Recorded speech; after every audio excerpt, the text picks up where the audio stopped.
PPA, Heidi Allen here, founder of the Positive People Army. How is everyone today? It is Wednesday. It is Positive Word Wednesday. And you know how much I love Wednesdays because it's story time. And I beyond love to tell stories. I feel my entire life is a story. Wait a minute. Yeah, pretty sure you just wrote a book called Stories. But it's like, listen, I feel like in life, one of the easiest ways that I have learned so many lessons in my life is through a story, be it, an experience that I've had and I've shared those stories, or fables, or so I don't know. It's an old way of thinking. It's an old way of learning, but it is by far one of my favorite ways of learning.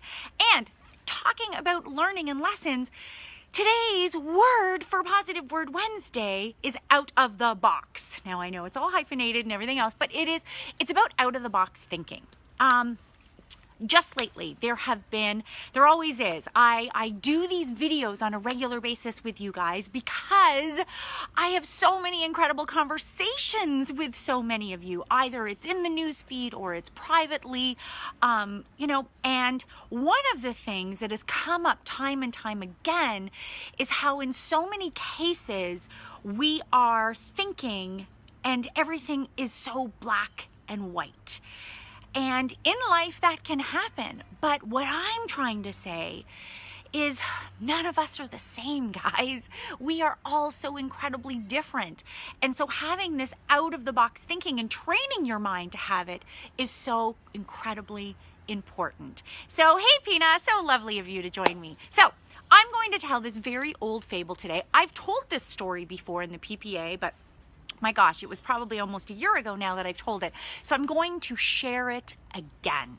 So this particular story like I said, it's a fable from hundreds of years ago.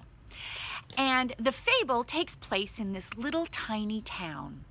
And in the town, there was one very powerful man, and he was the loan shark.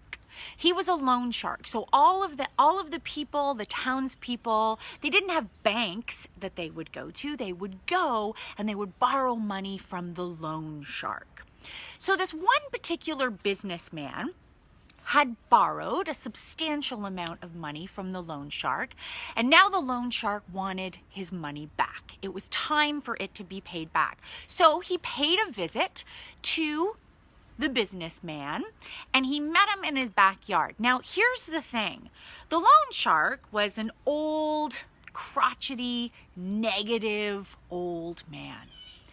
And he had spent most of his time alone in life because he is this very negative, bitter old man. And so the thing is the businessman had a beautiful daughter. So the loan shark was actually very interested in the businessman's daughter. So he said to him, listen, I would like to propose an offer to you to pay the money back to me that you owe. He said, I would like to offer that if you allow me to marry your daughter, I will abolish the debt. You will have no more debt. So of course the young daughter didn't think too highly of this, and the businessman himself, being the father, was like, no, you are not marrying my daughter. No, that is not happening. I will figure out a way to pay you back. So then the loan shark came up with this brilliant idea.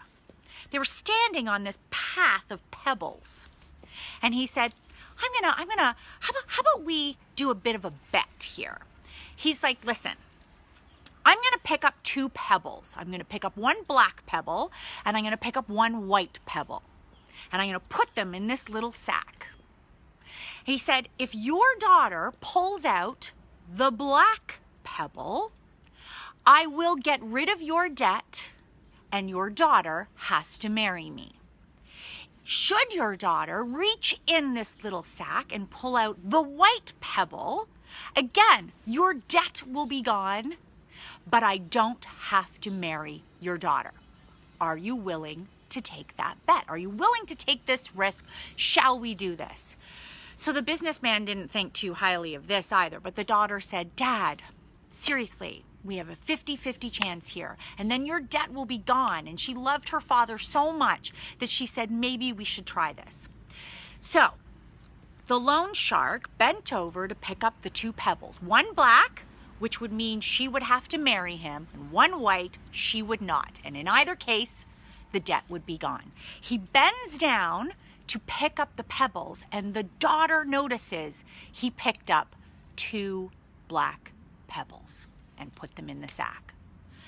So now standing there, he hands her the sack, and the daughter realizes she has 3 choices here. First choice, she can call him out on this and say, you're cheating. I just saw that you picked up 2 black pebbles. Or she could just reach in, take the pebble, and then, give herself up and know that she has to marry. And the third thing that she could do is she could actually just give in and not even pick it and just give herself up. So she had all these choices. So as she was sitting there, it's like, what am I going to do? So she reaches in the bag and she picks out a pebble. And as she pulls it out, she accidentally drops the petal onto the path. And she says, oh my gosh, I am just so clumsy.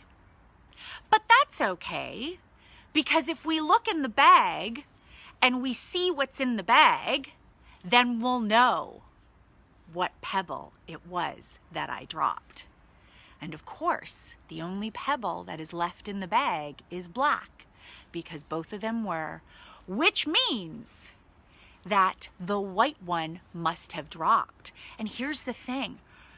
The loan shark could have said, no, it was a black one. But then he would be giving himself up. And of course, his ego would never let that happen.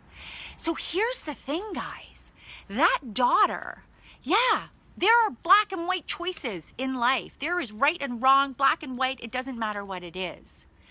But then there is out of the box thinking, where in her case, her out of the box thinking by dropping the pebble like that literally called him on what he had done, but also saved her life and her father's life. And so in life, guys, you all have that choice as well. So many times these things happen to us, and it's always like, doom and gloom. It's always black and white, whatever the choices are. But I'm saying we got to start. We have to start stepping back and start thinking outside of the box and training our own minds to do this. So here's the thing. We're constantly, anytime a scenario comes up, something goes wrong, stress, a mistake, a setback, whatever it is, and we constantly just feverishly try to write down all of our ideas to come up with exactly what we're supposed to do in this situation.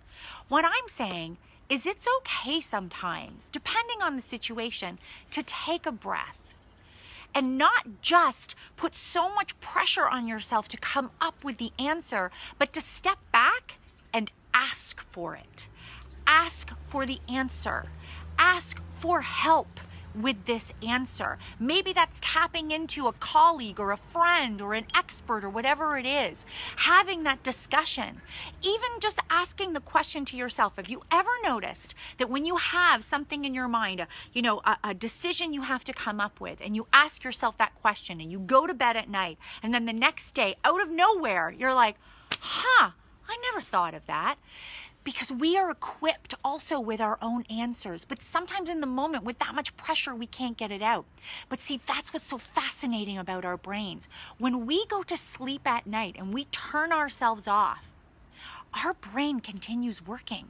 It's opening every file drawer, every memory, every single thing, and figuring it out. You've put your brain to work, guys. You've totally put your own self to work. And that's why when you wake up in the morning, you're like, I never thought of that before. Where did that answer come from? You had it all along. I also want you guys to start doing make it wide with your out of the box thinking. Write everything down, every answer, every ridiculous idea. It doesn't matter what it is. You'll be surprised all of a sudden how you're training yourself to be wider with your thinking, creative with your thinking. It actually works. Last but not least, the greatest way for you to start training your brain to think outside of the box, to think bigger, to think more creatively, is words. You know, when you're driving down the street, you see a word on a truck going by, or a billboard, or whatever it is, a sign on the front of someone's business. Take that word and make your brain put it in alphabetical order. So the word positive, how do we put that in alphabetical order? E, then I, and then MNLOP, so then O, then P, then S, then T, then V. See? By doing that, you know all those brain games? You guys are starting to train yourself to get creative, to think outside the box. By looking at a word and putting it in alphabetical order, you're thinking outside the box. You're looking at that word in a different way. So you guys can do this. You guys can have out-of-the-box thinking, just like that young woman who, whoops, dropped the pebble. She dropped it. That is incredible creative thinking. You guys can do it too. It doesn't always have to be so black and white. Yeah, Angie, totally retrain the brain. You guys, we have all the answers within us. You just got to put them to work. That's it. Positive Word Wednesday, guys. Thinking outside the box. That's what this is about. I know you got it. I hope you enjoyed it. Listen, have a phenomenal day. Bye, guys. Thanks for joining me.